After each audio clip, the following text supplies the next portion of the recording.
National Park ebintu bingi bisangibwa eno nga kuliko boat cruise, game drive, walolabyeko ku climbing lions, walifunyeko omukisa okulaba ku tigers n'ensolo endala ezisangibwa mu Queen Elizabeth National Park. So tuula kalira ate tunnyonnyoke Queen Elizabeth National Park etandika ddi, ejjawo etya, yo kazinga kyano gy'obadde osoma mu ssomero oba gy'owulidde ebbanga yatandika etya. So tuula tutandike show y'olunaku olwaleero, leero kunyumirwa ng'ate bwe tuyiga.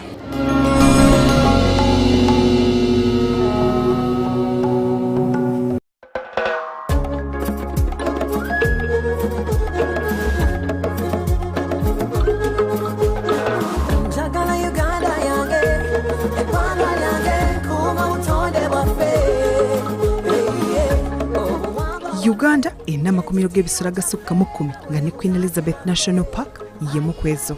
Eno yakubiri mu bunene ng'eddirira Machishon Falls National Park. Queen Elizabeth National Park etudde ku bwagagavu bwa square kilometre ezisukka mu 1000 era eno nga tennafuulibwa kkuumiro. Kino kyali kyererezi abantu abawangalira Kasese naddala abasongola mwe baalundiranga ssaako n'okuyiggira. Ekkuumiro lino lyafuulibwa National Park mu mwaka 1952 ng'eno yali eyitibwa Kazinga National Park. Naye mu mwaka 1953 yali Queen wa Bungereza wadde nga mu kaseera kano yali akyali mu mbejja. Bwe yali mu lugendo lwe lumuleeta mu Uganda yafuna amawulire ng'akyali mu ggwanga lya Kenya nga mabi naye mudda gafuuka amalungi. Ono yafuna amawulire g'okufa kwa famire ye era yakomawo n'addayo e Bungereza. Ono yakomawo mu bbanga eritali lyawala nga ku luno teyakomawo nga mu mbejja naye yajja amaze okutikkibwa engule ey'obwannabakyala bwa Bungereza. Bwe yakyala mu ggwanga lyattu Uganda ono yajjanga Nnaabakyala era yakyalira ekkuumiro ly'ebisolo lino. Ono bwe yatuuka wano yatuuza akakiiko ne bakabaka ab'enjawulo omwali Owankole, Tororo n'owa Bunyoro wali ku Queen's Pavilion. Oluvannyuma lw'akafubo ono bwe yagenda bano basalawo okukyusa erinnya ly'ekkuumiro lino okuva ku Kazinga bwetyo n'etuumibwa Queen Elizabeth National Park. Kino kyakolebwa ng'engeri y'okusigala nga bajjukira okukyala kwe olw'ekkuumiro lino ne basalawo balibbule mu linnya lye. Bwe gutyo okuva mu mwaka gwa 1954 ekkuumiro lino ne lyewangulira erinnya lya Queen Elizabeth National Park. Naye mu mwaka gwa 1975 eyaliko pulezidenti w'eggwanga Idi Amin Dada bwe yajja mu buyinza bw'atyo yakyusa erinnya lino erya Queen Elizabeth National Park ate n'asalawo agituume Rwenzori Mountains National Park.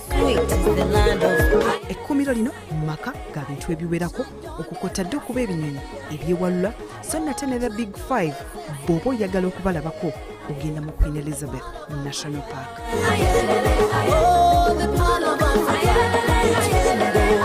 Olugendo lwaffe olwaleero lwawukanako ku ngendo eza bulijjo nga leero essira tuliba kulissa ku product empya ery'abannaffe aba Uganda Wildlife Authority okugeza experiential tourism, obulungi bw'ekkuumiro lino ssaako n'obwoya bw'amasannyalaze obuzimbiddwa mu kkuumiro lino okutangira ensolo zino okugendanga mu bantu oba tuziyite electric fences. Queen Elizabeth National Park ejjudde ebirungi tomoni nga n'olwaleero nzize mbattottolera product empya eya experiential tourism. Bantu bangi balambudde ate era bakoze activities ez'enjawulo omuli boat cruise, game drive, sunset views n'ebirala naye munnanga atannafuna akakisa kukola ku experiential tourism nzikiriza nkunyumize ku bimu ku ebyo osanga nawe wonna osikirizibwa munnanga ate ogenda ogezeeko. Experiential tourism ekuwa akakisa okutulako mu mmotoka empanike so nate bw'otuula muno weewokka wokkirizibwa okukola game drive wamma n'osemberera ensolo nga singa obeera ojjidde ku game drive eza bulijjo tojja kufuna kakisa kwerabirako wadde okusembera okutuuka nga bano we batuuka. Nga munaagenda ku experiential game drive bwe muba mujjidde mu mmotoka eza buyonjo oba tuziyite tourist vehicles musabibwa ate okudda mu van ne musobola okusemberera ensolo nga wamma tebali abakubye ku mukono. Olwo nno tuwayaniziddwa abantu ab'enjawulo wali ku Kasenyi Gate olwo ne batutottolera ekyo kye tugendako ng'omwami Stephen bw'atunnyonnyola. Experiential tourism is where you are allowed to go off track and look for these predators wherever they are.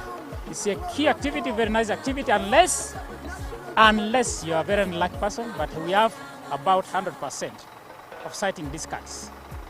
But if you're unlucky, on an unlucky day, you may get 95% or even 0%. Because when these animals go into the water, this truck will not be able to be there unless we use a boat to follow them. But when you're on a truck, we may not be able to reach there. So I welcome you to be part of us in locating these animals, in seeing everything, and you have come to make us known. So nate n'omwami Hanji Bashir, communications manager, atera omuteesiteesi w'olugendo luno bw'atyo yatwaniriza atera n'atusigira ekifaananyi ku bimu ku ebyo bye tuba tusuubira okusanga mu experiential game drive yaffe eno. Not everyone really does experiential tourism. It is very expensive, but it's for those who really look for the best. In the wild, you can never have a sure deal, right? But with experiential, you have very high chances of sighting what you want. Here we're going to do largely predators, lions and leopards. I strongly believe that all of us will be able to see. And if we are lucky, maybe you may find enjoying breakfast. Omuntu bw'awulira obuwanana bw'ensimbi obusabibwa okusobola okupangisa oba okutulako mu truck eno yeebuuza ebibuuzo bingi okugeza kyanjawulo ki ekijjirako, emmotoka eno yawukana etya ku game drives zino ze tubadde tukola. Maama nnyabo omwami Steven bw'akunnyonnyola ogambirawo bambi tugende. You know, experiential activity is one of the, like you said, peculiar activity, but we don't want very many vehicles to go into the ecosystem to destroy the organisms and other animals. So when you come here, we put everybody in this truck and everybody will use this truck. You leave your cars here like we are going to leave our cars here. And this product here, we need to thank Hangi for pushing it to come here. And this is the product that OA has started in Uganda Wildlife Authority. Before we have other small trucks, but this one, because in the savannah parks we have mass tourism. And when you come, you can hire it to do game drive. You can hire it for your honeymoon. If you hire it for your honeymoon, you pay per day 800,000 dry hire. You put your fuel. But if you are coming to do game drive here, you pay about 500,000 inclusive fuel to go for this game drive and enjoy nature. The normal vehicles you have, they don't have AC. This car is filled with AC. We have microphone. The seats are very, very comfortable. Very comfortable. And it is raised car that can offer for you beautiful view. Your sight is always at a glance because you are above other people and you're able to see. And it's a very, very, very comfortable car, which I think tomorrow, if somebody is going to wed or going to Kwanzula or going to introduce somebody somewhere, this is the ideal car you need to hire.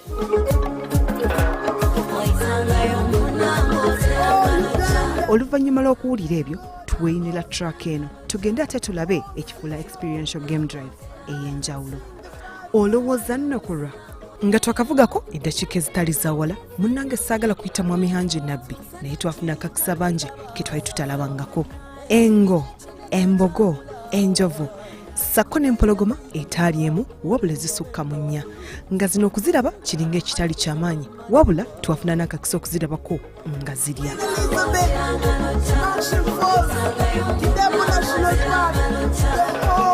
Nga tukyasamadde olw'enjigga yaazo tweyongera okutegeezebwa nti munnange nno zino zonna empologoma ze tulaba nkazi, nti okwawukanako n'abantu empologoma enkazi ziyigga ne zirya ensajja nga zitudde, olwo ate zo ensajja zirya ng'enkazi zimaze okukkakkana.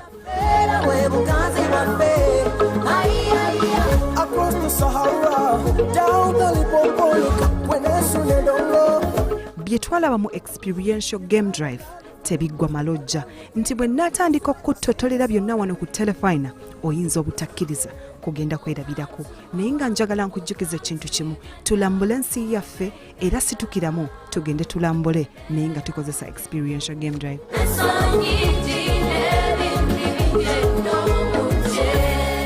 Nga newankubadde ettaka lino limanyiddwa nti maka ate era kkumiro lya bisolo, munnange waliwo abantu ababeera mu paaka ssaako ne wabweru waayo. olw'enjawulo mu butonde era enkaayana sako n'ebizibu wakati w'ensolo sako n'abantu oba tuziyite human wildlife conflicts ziba zisuubirwa. Abantu bano basanga ebizibu eby'enjawulo ate era balina engeri y'okwetaasaamu okulindibwa ensolo zino omuli emirere, omuliro, so nate abamu bagenda mu maaso ne bazitta. Amanya gange ensolo zeefuuya Ruhanga. Ensolo zaalinga zijja nga ziri emmere, omusiziywa n'amayumba, zikuba amayumba ne gaggwa, nga tugezaako babiriira gavumenti etuyambe olusolo. Kutandika n'essaawa 12 z'akawungeezi paka 11 ez'okumakya. Nga oluusi tukoleeza omuliro ne tufuuwa ne ku mirere nga tulina ne tooki. Naye yo lwakuba nsolo Katonda baba tuyambye waliwo lwe zijja waliwo lwe zitajja. Nga bwe nakulambululidde nti okukyala kwaffe mu Queen Elizabeth National Park ku mulundi guno gwa njawulo twabadde bamukisa ne twogerako n'omukulembeze atwala ekitundu olwo nate naye n'atutottolera ebitawoomya Nakabululu. Naye ate ekisinga okuwa essuubi kwe kuba nti gavumenti yawulira omulanga gw'abatuuze bwetyo ng'eyita mu Uganda Wildlife Authority eno yassaawo obuwaya oba tuziyite electric fences nga zino zikoze kyamaanyi okuziyiza sako n'okutangira okuttibwa kw'abantu naddala okuva ku nsolo ezisangibwa mu Queen Elizabeth National Park. Obuwaya buno bulabika ng'obw'okusaaga naye buno bulina amasannyalaze agawerera ddala era gano nga gasobolera ddala okusannyalaza n'okukanga ensolo yonna ebeeregazaako okutoloka okudda mu bantu. Nze Matera Andrew, chairman LC1 Wartoke Cell, Mocha Ward, Kasese District. Myaka mingi gye tumaze nga tubonaabona tulima tetufunamu olwa ebisolo bya paaka. Naye twabeera nga tukomplaininga olw'ebisolo bino, muzee waffe President n'awuliriza okusaba kwaffe n'atuterawo kana akawaya kemulaba kano. Nga tunakufuna waya eno nga ensolo zitulumbira ddala mpaka mu maka gaffe nga ziri emmere zitta abantu baffe. Era nze wenjogerera wano sekuritale wange wa LC1 era enjovu ye yamutta, netawo n'omutuuze omulala omu, netawo n'omulala. Kale ensolo zino nga buli lunaku ekiro okutandika ssaawa 12 ziteekwa okututuukamu zonna ezo zenjogeddeko okujja okutononera emmere. Nga tusula bweru gwe mulimu gwaffe, tugula tooki zino ennene ez'amasannyalaze nga twazimalayo mu maduuka olw'okujja okukuuma ensolo zino zireme okulya emmere yaffe n'okuzigoba. Tuzigobesa tooki, tukuba ebirebe nga tetusula mu manyumba. Ebyo ebizibu bye twalina nga tunaafuna akawaya kano. Omuntu ayinza okwebuuza amasannyalaze agakola bino genkanawa, gavaawa era bakoze batya okuba nti abantu tebafa? Gano nno masannyalaze g'amaanyi ga njuba era gano gayita mu mitendera egiwerako ng'omwami Sylvester Masereka wannyonnyola. We have sections. So each Energizer section, each power station you are seeing like this one operates 5 kilometers. So for every 5 kilometers we have a power station like this one. And those areas are managed by community members we get from here. You know, this place, if it is not well maintained, it will not be active. And we make sure we maintain the vegetation. The vegetation shouldn't touch the live wires. Once the vegetation touches the live wire, the power voltage will be lower and it will expose the fence to the risks of the elephants breaking it. So that's why we keep maintaining this fence almost on a daily basis. And in case there is a fault, we have an alarm inside here. It makes noise. Then these guys are able to detect where that alarm is, and that damage is immediately corrected. And when you visit communities out there, they are really happy. They will give testimonies how this electric fence has sincerely helped them. Now I want to explain a bit how this power is generated. It is solar powered. You can see there are 3 solar panels. Each solar panel is of 100 amps. Then from there, solar energy is captured and it comes to the batteries. We have 2 batteries inside here. Each battery is of 200 amps. Then now that is now 12 volts, and you see 12 volts cannot generate enough power. You can even touch it with your naked fingers and you will not be shocked. But the funny thing here, the miracle that we have here, we have an instrument called energizer, which is also inside here. You'll have time to look at it. So that energizer converts that 12 volts into 10 kVs, and 10 kVs is equivalent to 10,000 volts. 10,000 volts compared with the 250 volts we use in our houses. So 10,000 volts is actually a very high voltage. But then that energizer will convert it into a repulsive nature, so that it comes in pulses. Nga newankubadde Uganda Wildlife Authority egezaako okulwanyisa okutoloka sako n'okuttibwa kw'abantu, amasannyalaze ageetoolozeddwa ebitundu bya paaka eno gakolebwa kukanga na kusannyalaza nsolo zino so si kuzitta. Kino kikolebwa nga batwalira ddala obuvunaanyizibwa mu kusaawa buli muddo okumpi ne fensi zino ng'engeri y'okwewala okunafuya amaanyi ag'obuwaya buno. Bano bateekawo ttiimu evunaanyizibwa ku buli line ssaako n'okulaba nti buli kimu kiri mu nteeko. These are the 4 wires. This one is the earth wire. For it is to complete the circuit, such that anything stepping on the ground and it touches on these 3 wires with this long one, it will be shocked. So that's how it is operating. So these 3 are the live wires, and the last one is the earth wire. So on maintenance, we make sure that no any vegetation will come from here and touches this one. That is the main purpose, because the vegetation will reduce it to initial to 0, and it will not perform well. So that's why we do that maintenance. We make sure that outside the fence we give it 2 to 3 meters, and inside we also make it 5 to 7 meters, so that even if a vegetation is far, it cannot fall where on the live wire, because once it falls there, it will put it to initial. So that is one of the things we do as the fence team. Like I've said, I'm the fence supervisor, and below me are the fencers. They are called fencers. Those ones are the ones which do maintenance work and repair, because we always have challenges, like the car can come like along the road, an accident can come and knock the fence down. So we have to immediately repair it, because if we don't, elephants are very brave. They can come and pass through. There are always some animals which come and temper. So we have to make sure also, once they have done that damage, we repair it immediately. Newankubadde Uganda Wildlife Authority evunaanyizibwa ku makuumiro g'ebisolo mu ggwanga byonna, naye amakuumiro gano galinaanibwa bantu ate era balina abakulembeze. N'olw'ensonga eyo bano bagezaako okunnyonnyola ssaako n'okusomesa abantu ku bwaya buno. Bano bakola obukiiko okuviira ddala ku disitulikiti okutuusiza ddala ku byalo ebyetoolodde paaka zino. Bano bayigiriza abantu ku bwetaavu ssaako n'omugaso gwa fensi zino. Nawe gutyo abantu bakimanyi nti bw'osemberera oba w'okwata ku bwaya buno amasannyalaze gakkuba. Era ekitongole kyekimu ekya Uganda Wildlife Authority kirwanya nnyo okutegeeza abantu nti amasannyalaze gano gabaako akadde konna. Ebimu ku byankutte omubabiro kwe kuba nti omulimu gw'okuddaabiriza fensi zino guweereddwa abantu ba ku kyalo bennyini, ate nga guno guliko akasente ekiraga nti tebakomye bukuumi bitundu bino wabula n'emirimu bagabye. Kino bakitaddemu amaanyi mangi nti abakomi bano basomesebwa abakugu ab'enjawulo nga n'ebimu babikopa ku baliraanwa baffe ab'e Kenya. We benchmarked it from Kenya, from especially Nairobi National Park, where they started this initiative. And there's an NGO called the Space for Giants, an international NGO that has been giving us technical advice. Some of the staff from Space for Giants are even here in Queen Elizabeth National Park are giving us technical guidance. And our staff have been trained several times. Others were even taken to Kenya for study tours to know how the electric fence should really be and how it should be constructed.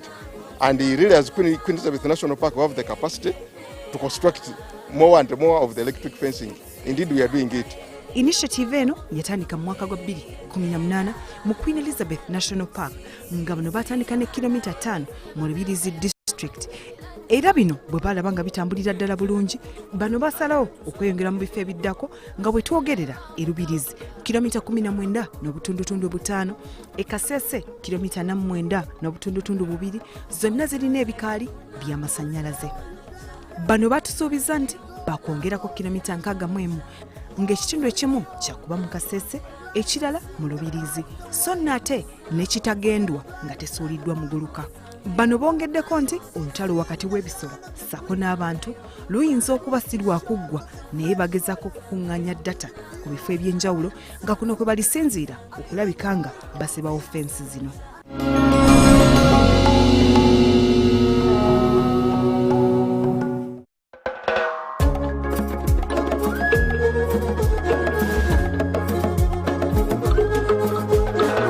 Ogwo nga guwedde twalina okweyunira boat cruise.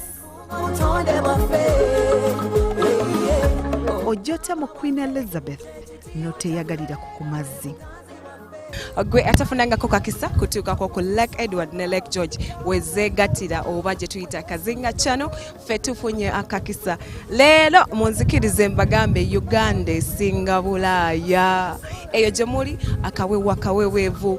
We away from pollution. Buli kimu kye tuwulira akaweeweevu okulabako ku bintu ebisangibwa mu mazzi, emiti, hotels ezeetoolodde ekifo kino kikulagira ddala nti obutonde tubukuumye ate era n'abalijja bali busangawo. Okyalaba program Lambula, tuula tuweeyongereyo. Eno gy'ofunira kakisa n'olaba ku ebyo by'oba tofunye kakisa kulaba ku lukalu sako ne mu game drive. Eno gye twafunira akakisa okunyumyako n'omwana mulenzi omukubi w'ebifaananyi Sad Pictures. Abantu bangi batambula n'ebiruubirirwa eby'enjawulo nga wano nina omwami tumuyite photographer ayagala ebintu bye tusanga ku mazzi, mu nnyanja, mu nsiko, mu bibira byonna oba tubayite muba ba photographer babayita batya? Tuba ba photographer naye ba photographer banjawulo. Mulimu abakuba fashion, mulimu abakuba ebintu ebirala, photoshoots and all that. Ne wabaawo ba photographer babayita ba travel photographers. So I'm personally one of the wildlife travel photographer. My name is Sad Hamdan, oba gumwandiise nga Sad Shots, kubali erinnya erimanyikiddwa. Njawulo ki eriwo wakati wa nature pictures n'ebifaananyi bino ebya fashion? Nature is really different in a way that you're telling a story. You take a photo that communicates. So I feel like ebiseera ebisinga mu fashion mulimu style, mulimu okupozinga, mulimu ki naye bw'oba okuba empologoma tegenda kupozinga, tegenda kusmilinga.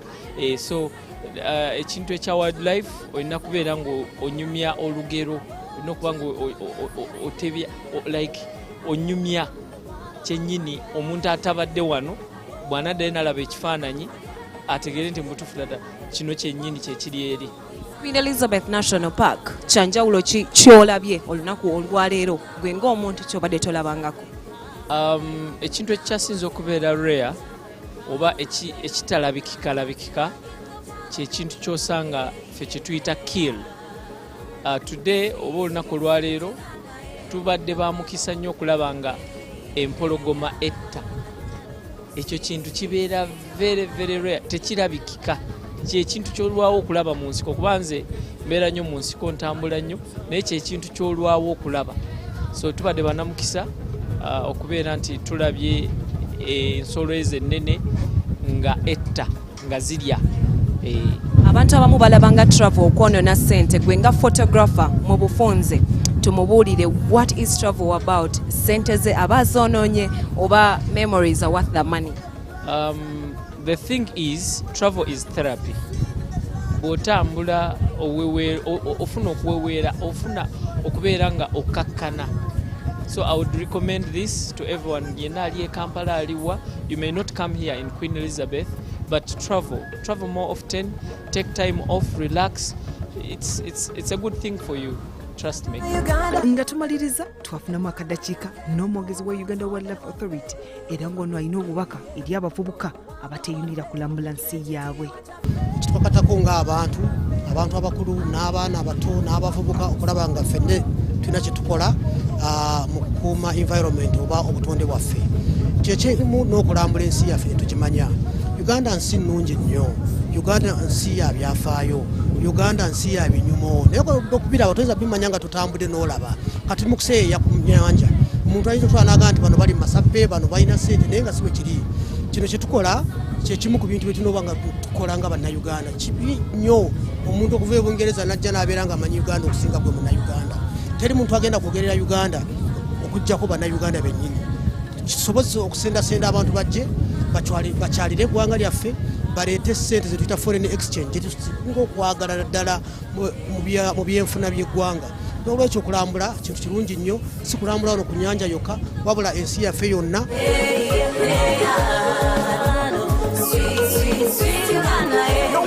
bobadde balabe balungi okuva gye twatandikidde okutuusa wano tutuse ku ntandikwa yasho y'olunaku olwaleero.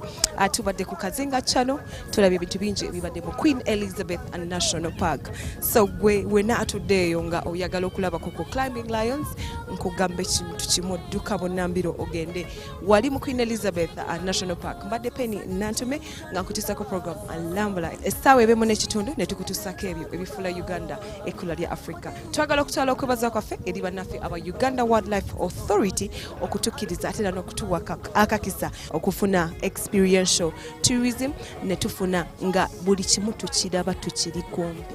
Gwakakakisa wali okafunyeeko. It is a new product. Nawe genda ogezese ate olabe ebirungi Uganda byesinga ensi endala.